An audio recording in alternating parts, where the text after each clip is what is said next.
everyone! I was doing some organizing of my tarot collection earlier today, and it occurred to me that none of my vintage decks come with one of these, a little white book. And I suppose that shouldn't have surprised me. I did a little bit of research today and found out that they really weren't included with any deck up until like the 1960s-ish. So obviously some of my older decks wouldn't have had one. What those decks could have had instead was one of two things. With my Pam, for instance, the original owner could have spent a little bit more money and got one of these. Obviously not in the 1970s blue box cover and whatnot, but this is the reduced Key to the Tarot. It would have been a little book, and it would have been an abridged version of the other option, the second option, the Pictorial Key to the Tarot, a full book. Full of pictures, because that's the pictorial part, eh? All right. So those would have been the two options for instructions for a tarot deck up until the little white book. But then the little white book came in the 1960s. And I got curious as to who did it first, right? They're all very similar, all of these at least. They all have verbatim information in them. So clearly, like, someone came up with it first, and then everyone else kind of copy-pasted. So I did a little bit of research to figure out, like, which of these was the chicken, which of them was the egg. And I found an old post on the Eclectic Tarot Forum from the user Fulgore. And in the thread, Telltale Typo, Rider Copied University Books, he said, hey, here's one of the things that we can use to tell. There is a typo. In the University Books edition of the Little White Book, there's a typo where the word mace is used instead of maid. And Fulgore claimed that this typo could also be found in the 1971 Rider Tarot version. What he's talking about are these two Little White Books. That's University Books, and this is Rider. Now, Rider and US Games, this Little White Book here, published basically this deck, basic yellow box, together in 1971. One of the only differences between the decks, other than the boxes they come in, is the Little White Book. For the US Games deck and for Wiser, I believe. Actually, I'm going to take that back. I've never seen a Wiser Little White Book. But for the US Games one, at least, Stuart Kaplan popped an introduction to the tarot in the front of this, right? That does not appear in this or in the other ones. But if you've got a US Games Little White Book, chances are that introduction's in there. He also did kind of like rearrange some of these sections, but the bulk of the text is the same. For instance, if we come in here and find the Lesser Arcana, right, both of them say, actually, let me do this, right? Otherwise, the four suits of tarot cards will now be described according to their respective classes by the pictures, yada, yada, yada, right? It's the same. So, I thought we could maybe take a look and make sure that Fulgore is correct in saying, like, hey, there's a typo in both of these. Now, to put your timeline straight as to which one of these would have come first, the University Books first edition of their deck came out in 1960, right? Some people say 1959, citing that the copyright in this sucker is 1959. That's not. The 1959 copyright is for this essay by Gertrude Moakley. The book itself was published in 1960. And the deck that came with it, obviously. So yeah, that would have been 1960. And then US Games and Rider both started publishing theirs in 1971, late 71, early 72. Boop, right? So clearly this would probably come before this, is what Fulgore is mostly saying. So if we take a look at page 7 here, that's 9. Oh, there it is. All right, so we're looking at this section right here. The position, time of life, and sex of the querent, or the person for whom the consultation is mace. That clearly should be made. All right, so that's definitely a typo. Do we have the same typo here? Page 5. We sure do. The position, time of life, and sex of the querent or person for whom the consultation is mace. All right. So that would indicate that one of these was directly copied from the other, if it even copied a typo. And if this one was published before this one, clearly this was the original and this is the plagiarized, which is kind of neat, eh? When I dug around and tried to learn more about the Little White Book, I did learn that Dusty Waite is very condemnatory about the guy who created this deck, the Albano Waite deck. And that's the Little White Book that little yellow book that goes with this. And his evidence that this is a plagiarized version of the University books is, again, going back to University Books publishing their deck in 1960 and Albano getting published for the first time in 1968, right? That's at least a 7-year difference, accounting for various things. That's kind of a lot. But I think Dusty Waite might be a little bit wrong. He says it's blatantly obvious. In fact, here, I actually wrote it down. It is blatantly obvious that Albano did have one or several of University Books Incorporated's decks. We know this because Frankie blatantly copied their Little White Book, UB invented the Little White Book, and only changed the trump card on the cover and the color of the paper cover from white to ivory and later to goldenrod. All right, so he says it's a total copy job. And it looks like a copy job, doesn't it? Right? That is the same font right there. It's just a different card on the cover. We do have something on the back, but yeah, that totally looks like this is the same origin. And with this being maybe 1960 and this being 1968, that's a no-brainer, right? This would have been the original and this is the copy. But it occurred to me that I have a crap ton of University Books decks and only one of them has a Little White Book.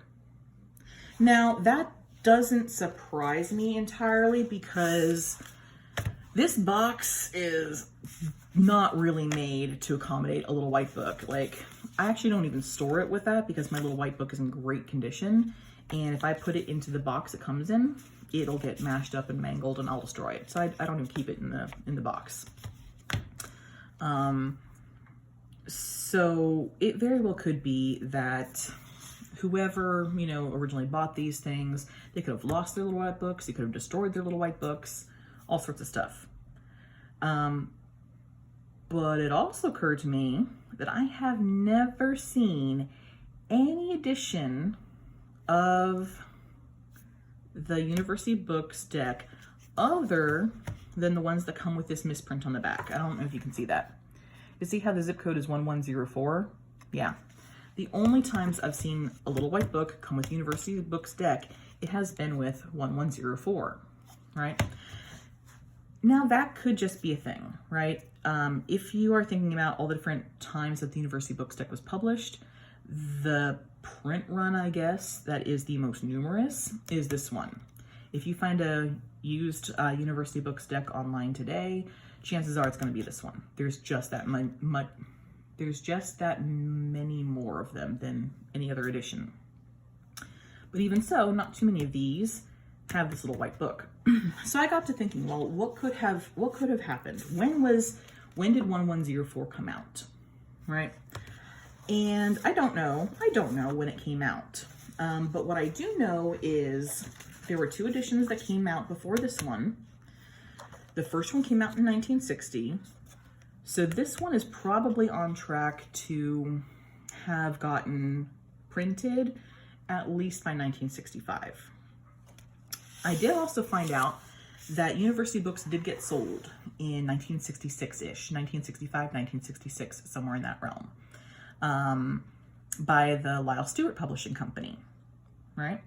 So if we have University Books doing a massive print run of this 1104 deck right around the time that the company is getting sold, I think there stands to be a really good chance that the new company, Lyle Stewart, after some time, might be like, you know what, I don't want to publish this deck and this big honking book anymore, right? Let's come up with a different strategy. And I think that tracks because this book did not get published after 1966. I do have the 1966 version here, right? We can see first printing May of 1960, second printing April 1962, third printing January of 1966. Lyle Stewart didn't ever publish another copy of the Pictorial Key, though another Lyle Stewart subsidiary, Citadel Books, did in 1973, I believe. So if University Books is, that was so awkward, if University Books is Pictorial Key last got published in 1966, and Citadel's book didn't get published until like 1973, that's a big gap of time where you're not having instructions for the deck you're putting out. So I think at some point in time, maybe when stocks ran out or someone just had a good idea, they're like, hey, let's throw a little white book in there. And because it, you know, was too much for the box and a few other things, they probably discontinued the little white book, right? So I think there was probably just a few decks somewhere in the middle of the University Books publication where you even had a little white book. That would potentially give space for the Albano little white book to be, in fact, the OG little white book. So let's take a look and see what we think is, in fact, the original.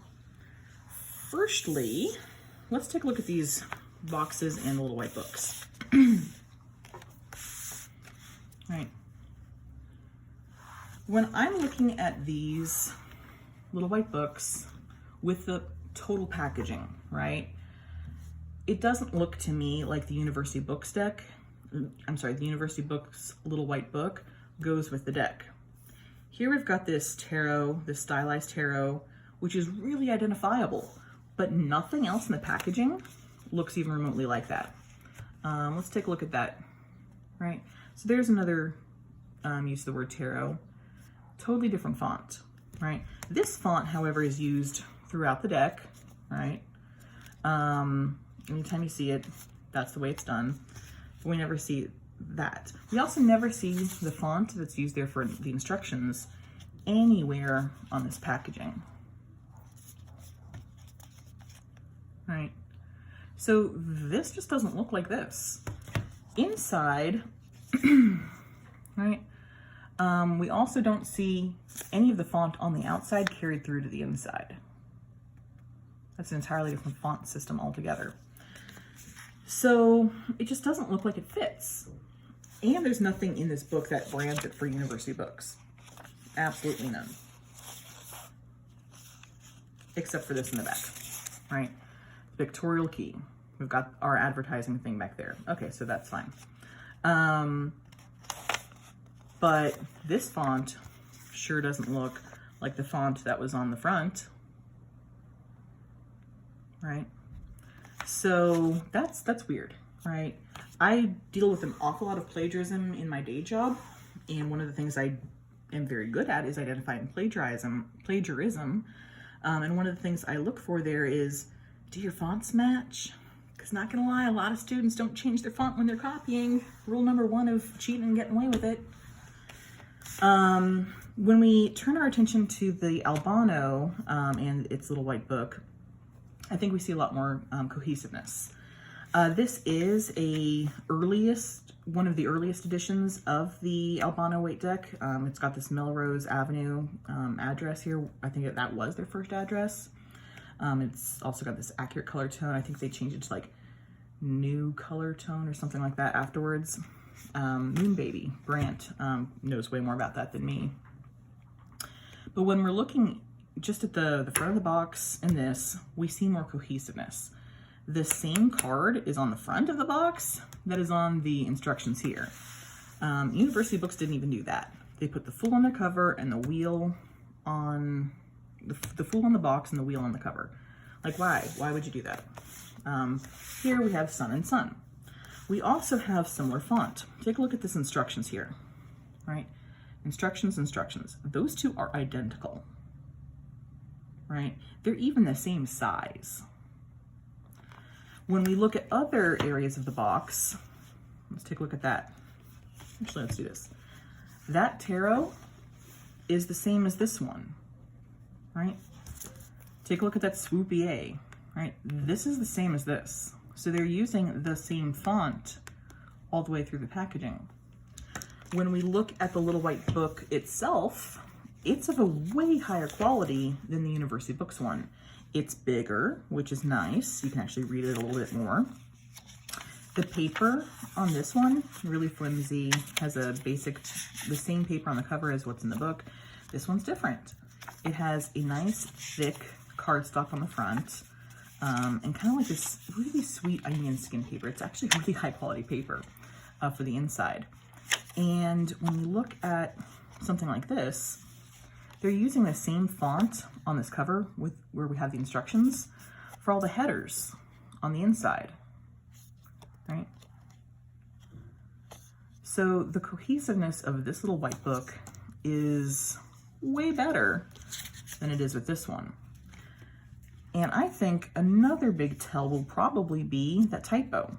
If that typo is different in here than in University Books, I think we've got the original. Whoever retyped it for a different formatting, right? Because you can tell the format's different.